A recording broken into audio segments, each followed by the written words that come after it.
All right, let's jump right in. In the world of business, there's this constant tug of war between moving fast and getting every single detail right. Speed versus precision. And when a company's very survival is on the line, which one should win? Well, a fascinating court case just gave us a really powerful answer. So put yourself in this situation. You've lent a company a whole lot of money. They've defaulted, no question about that. But now they're arguing with you over the final number. Maybe it's about interest calculations or some other fees. The main debt is obvious, but the exact total is up for debate. So the big question is, can you still pull the trigger on the most serious legal action there is, corporate insolvency? Now, you'd think this would get tangled up in legal knots for months, right? But a recent ruling from the National Company Law Tribunal just sliced right through all that complexity with a surprisingly simple and direct answer. And we're going to break down exactly how they did it. Okay, so here's our game plan. First, we'll get into the story of the loan that kicked this whole thing off. Then we're going to put on our lawyer hats and see how the creditor built their case. After that, we'll look at the one key question the judge had to wrestle with, uncover the legal principle that settled everything, and finally, we'll explore what this decision means in the real world, for real businesses. So, let's set the stage. Our story is about a financial relationship that soured between a lender, Capital Trade Links, and a borrower, Vitasta Software. It all starts back in June 2024. A short-term loan for 13.5 crore rupees is signed. But it didn't take long for things to go sideways. By October, boom, the first default. Now, Vitasta Software did make a partial payment of about 2.65 crore, but it just wasn't enough to fix things. And by February of the next year, a second default hits. That was the final straw. Capital Trade Links had had enough, and they filed to push the company into insolvency. And that brings us to the creditor's strategy. Let's think like their lawyer for a second. At this stage, your job is actually incredibly focused. You're not there to argue about every last rupee. Your entire mission is to build an absolutely rock-solid case that proves only two things. One, a debt exists, and two, a default happened. That's it. So how do you do that? You lay out a paper trail so clear it's impossible to argue with. The lawyer came prepared with the whole playbook, the original loan agreement, bank statements showing the money actually went out, the company's own books, a chain of email reminders, the final legal notice. And the real kicker, the official record of default from the information utility, Nestle. This is a neutral third party that just logs the facts. It's airtight. All right, so now we're in the courtroom, looking at this from the judge's point of view. And as the judge is going through all this seemingly perfect evidence, something jumps out. A little inconsistency that could change everything. So check this out. The creditor's petition claimed the full 13.5 crore debt. But the bank statements they submitted only proved that 12.5 crore was actually sent. That's a 1 crore rupee gap. Now, if you're the debtor, you're thinking, aha, this is it. This is the crack in their case, the technicality I can use to fight this and delay.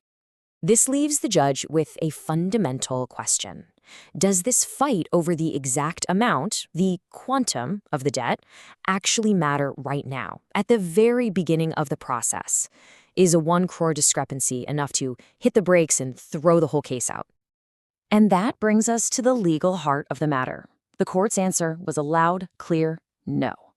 That discrepancy, at this stage, does not matter. And the reason why gets to the very core of how India's insolvency law is designed to function. The court leaned on what you could call the quantum immaterial principle. Basically, it says that when you're deciding whether to even start an insolvency case, the court's job isn't to be a forensic accountant. Its job is just to verify 3 simple things. Is there a debt? Has there been a default? And is that default over the minimum legal limit? If the answer is yes to all 3, the case moves forward. The exact math can be sorted out later. And look, this isn't some new radical idea. The court was standing on the shoulders of giants, citing a landmark Supreme Court case. This quote says it all. The job of the authority, the judge, is only to see if debt and default exist. Period. The whole system is built for speed, to get a struggling company into the resolution process before it's too late. So how does a judge actually apply this? It really just boils down to a simple 3-point checklist right out of the Insolvency and Bankruptcy Code. Number 1, has a default occurred? Yes. Number 2, is the paperwork all there and correct? Yes. And number 3, is there any problem with the professional who's been proposed to handle the case? No.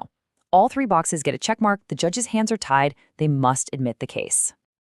So, the gavel falls, the case is in. What happens now? This brings us to our final and maybe most important section, the real-world consequences. What does this mean for the company? Like tomorrow morning. The very first thing that happens is a moratorium kicks in. Think of it like a giant legal shield that instantly slams down around the company. Everything just freezes. Nobody can sue them anymore. No one can try to seize their assets. It creates a pocket of calm, some much-needed breathing room, so the recovery process can begin in an orderly way. And that shield is just the first domino to fall. The formal corporate insolvency resolution process, or CIRP, begins. An interim resolution professional, in this case, Ms. Shrishti Garg, is appointed and takes the wheel. A public announcement goes out, and here's the big one. The company's board of directors, the CEO, everyone, they're suspended. They don't run the show anymore. They now report to the IRP. Starting this process also has an immediate price tag. The creditor, Capital Trade Links, was ordered to deposit 2 lakh rupees with the IRP right away. This isn't a penalty, it's basically seed money. It's used to cover the initial costs of the process, things like making public announcements or securing the company's property, before the formal committee of all the creditors can be put together. So let's boil it all down. What's the big takeaway here? Well, for creditors, it's a huge green light. It confirms the law is designed to give you a fast track to get the resolution process started. Just prove the debt and the default. And for debtors, the message is just as clear. You can't hide behind small arguments about the exact amount owed. If the core debt is real and you've defaulted, that's not going to work as a shield. And all of this leaves us with one final, big-picture question to chew on. Our insolvency law clearly, intentionally chooses speed over perfect precision at the front door. It's built to act fast. But does that focus ultimately make our whole business ecosystem stronger? Or could this rush to judgment have other unintended consequences down the line? That is the billion-rupee question.